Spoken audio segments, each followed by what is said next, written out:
Welcome and welcome to Cricket Challengers Tamil channel. இந்த வீடியோவில் நம்ம அதை பற்றி பார்க்க போகிறோம் அப்படின்னா நம்மளுடைய விராட் கோலியோட டாப் 5 மாஸ்டர் கிளாஸ் இன்னிங்ஸ் ஆர்சிபிக்காக அவர் ஆடி இருக்கிற டாப் 5 பேட்டிங் இன்னிங்ஸை பற்றி தான் பார்க்க போகிறோம். ஸோ கண்டிப்பாக வந்துட்டு எல்லாருக்குமே விராட் கோலியை பிடிக்கும். அப்படி விராட் கோலியை பிடிக்கும்போது அவருடைய இன்னிங்ஸ் அப்படிங்கிறதையும் நம்ம லைக் பண்ணியிருப்போம். உங்களுடைய ஒப்பீனியனில் நீங்கள் விராட் கோலியோட எந்த இன்னிங்ஸை உங்களுடைய டாப் 5 லிஸ்ட்டில் வச்சுருக்கிறீங்க அப்படிங்கிறத கமெண்ட் செக்ஷனில் மறக்காமல் கமெண்ட் பண்ணுங்கள். ஸோ நம்மளோட லிஸ்ட்டில் அந்த இன்னிங்ஸ் இருக்கா அப்படிங்கிறதையும் இந்த வீடியோவில் நம்ம முடியும் போது பார்க்கலாம். ஸோ நம்மளோட இந்த லிஸ்ட்டில் 5th பொசிஷனில் இருக்கிற அந்த ஒரு இன்னிங்ஸ் எப்போ அப்படின்னா 2018 ஐபிஎல்லில் பார்த்தீங்கன்னா நம்மளுடைய விராட் கோலி மும்பை இந்தியன்ஸுக்கு எகெயின்ஸ்டாக ஒரு வெறித்தனமான 92 அடிச்சிருப்பார். ஸோ அந்த மேட்ச் ஒரு லாசிங் ஸ்ட்ரீக்கில் முடிஞ்சாலும் இது கண்டிப்பாக விராட் கோலியோட டாப் 5 இன்னிங்ஸில் இருந்தே ஆகணும். ஏன் ப்ரோ மேட்சே தோத்துட்டாங்க, அப்புறம் அந்த 92 எப்படி ப்ரோ டாப்பில் இருக்கும் அப்படின்னு நீங்கள் கேட்டிங்கன்னா, இது ஐபிஎல் 2018ஓட 14th மேட்ச் ஏப்ரல் 17 தான் நடந்தது. இந்த மேட்சை பொறுத்த வரைக்கும் ஃபர்ஸ்ட் பேட் பண்ண மும்பை இந்தியன்ஸ் 213 ரன்ஸ் அடிச்சாங்க. ஒரு இமாலய இலக்கை நோக்கி தான் ஆர்சிபி களமிறங்க வேண்டிய சுச்சுவேஷனில் இருந்தது. மும்பை இந்தியன்ஸுக்கு ஸ்டார்டிங்கில் டார்கெட் அப்படிங்கிற செட் பண்ணுறதுக்கு ஸ்டார்ட் கிடைக்கலனாலும் ரோஹித் சர்மா 52 பாலுக்கு 94 ரன் அடிச்சிருந்தாரு. ஸோ 214 ரன்ஸ் அடித்தா வின்னு களமிறங்கின ஆர்சிபி டோட்டலாக பண்டில் அவுட் ஆனாங்க. ஸோ யாருமே பெரிய லெவலில் ரன் அடிக்கவே இல்லை. மொத்தமாக ஆர்சிபியோட இன்னிங்ஸ்லேயே 4 பிளேயர்ஸ் தான் டபுள் டிஜிட் ஸ்கோரே பண்ணியிருந்தாங்க. ஸோ அந்த இடத்துல ஒத்தாளாக கடைசி வரைக்கும் நாட் அவுட்டாக இருந்து 62 பால்ஸை ஃபேஸ் பண்ணி 92 ரன்ஸ் அடிச்சிருந்தார். 7 பவுண்டரி 4 சிக்ஸரோட 148 அப்படிங்கிற ஸ்ட்ரைக் ரேட்டில் லாஸ்ட் வரைக்கும் நாட் அவுட்டாக இருந்தார். அந்த ஃபைட்டிங் ஸ்பிரிட் அப்படிங்கிறதுக்காகவே இந்த இடத்துல இந்த ஒரு இன்னிங்ஸை நான் உள்ளே வச்சுருக்கேன். ஸோ கண்டிப்பாக 167 ரன்ஸுக்கு இன்னிங்ஸ் முடிஞ்சது. டீம் ஆல் அவுட்டும் ஆக்க விடாமல் கடைசி வரைக்கும் இருந்து டீமும் காப்பாற்றிருந்தார் கிங் கோலி. அதனாலேயே இந்த ஒரு இன்னிங்ஸ் 5th பொசிஷனில் வச்சுருக்கேன். 4th பொசிஷனில் இருக்கிற இன்னிங்ஸ் 2016 குஜராத் லைனுக்கு எகெயின்ஸ்டாக நம்மளுடைய விராட் கோலி 109 ரன்ஸ் அடிச்சிருப்பார். ஸோ 2016 ஐபிஎல் சீசனோட 44th மேட்ச் தான் இந்த ஒரு மேட்ச்சு. ஸோ இதில் பார்த்தீங்கன்னா ஃபஸ்ட்டு பேட் பண்ண நம்மளுடைய ஆர்சிபி 248 ரன் அடிப்பாங்க. இதில் இன்னொரு மெமரபுளான மூமெண்ட்ஸ் நிறையா இருக்குது இந்த மேட்ச்சில்.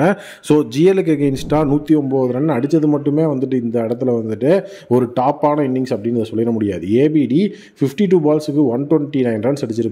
விராட் கோலி 55 பால்ஸுக்கு 109 ரன்ஸ் அடிச்சிருப்பாரு. So Virat 5 boundary 8 sixer 198.18 strike ரேட்னா ஏபிடி 10 boundary 12 sixer 248.08 strike rate. And கோலிக்கு இது இன்னுமே ஒரு ஸ்பெஷலான மேட்ச் அமைஞ்சதுக்கான ரீசன், அந்த மேட்ச்சில் விராட் கோலி ஒரு ஓவரும் போட்டிருப்பார். அது மட்டும் இல்லாமல் அந்த மேட்ச்சில் தான் ஆர்சிபி 9 பவுலரை யூஸ் பண்ணியிருப்பாங்க, 9 பவுலர்ஸை யூஸ் பண்ணியிருப்பாங்க. ஸோ கண்டிப்பாக இது ஒரு டாப் நாக் தான். நெக்ஸ்ட்டு 3rd பொசிஷனில் இருக்கிற அந்த ஒரு மேட்ச் எது அப்படின்னா 108 ரன் ரைசிங் புனே சூப்பர் ஜெயின்ஸுக்கு எகெயின்ஸ்டாக 2016 நடந்தது. 2016ஓட 35th மேட்ச் 7th மே 2016 நடந்தது.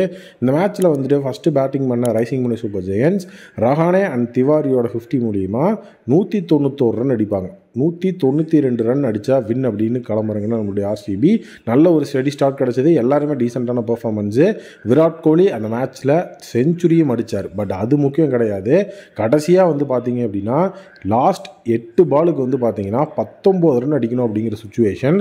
அந்த கடைசி 8 பாலில் பார்த்தீங்கன்னா 19 ரன் அடிக்கணுங்கிற சுச்சுவேஷனில் 5 பாலை விராட் கோலி ஃபேஸ் பண்ணியிருப்பார்.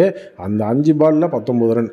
ஸோ தொடர்ந்து ஓவர் முடியும் போது 2 சிக்ஸு, அதுக்கப்புறம் பார்த்தீங்கன்னா ஒரு டபுள், அதுக்கப்புறம் ஒரு 4ன்னு சொல்லி தலைவன் மொத்தமாக அந்த மேட்சே முடிச்சு விட்டு 19 ரன்னையும் அடித்து மாஸ் காட்டி விட்டுருப்பார். அது ஒரு மிகப்பெரிய லெவலில் ஒரு ஹைப்பில் இருந்தது. அந்த மேட்ச்சில் தலைவனுக்கு தான் மேன் ஆஃப் த மேட்ச் அவார்டும் கிடச்சிது.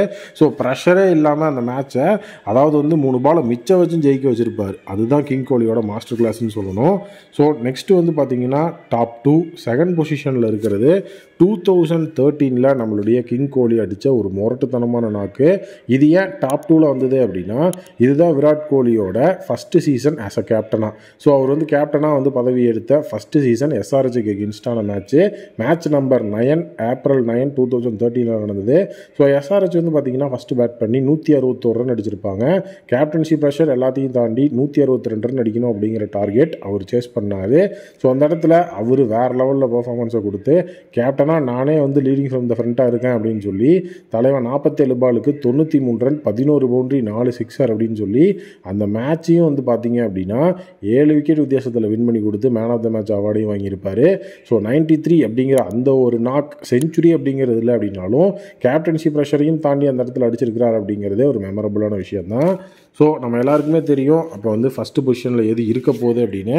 ஃபஸ்ட்டு பொசிஷனில் இருக்கிற அந்த ஒரு நாக் 2016 கிங்ஸ் 11 பஞ்சாபுக்கு எகென்ஸ்டாக விராட் கோலி அடித்த அந்த ஒரு மேட்ச் தான்.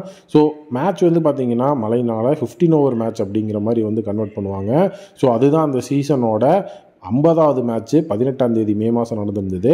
15 ஓவர் மேட்ச்சு ஆர்சிபி வந்துட்டு ஃபஸ்ட்டு பேட்டிங் வருவாங்க. ஸோ டோட்டலி வந்துட்டு எல்லாருமே வந்து எதிர்பார்த்தது ஒரு விஷயம். பட் அங்கே நடந்தது வந்து பார்த்திங்கன்னா வேறு விஷயம்.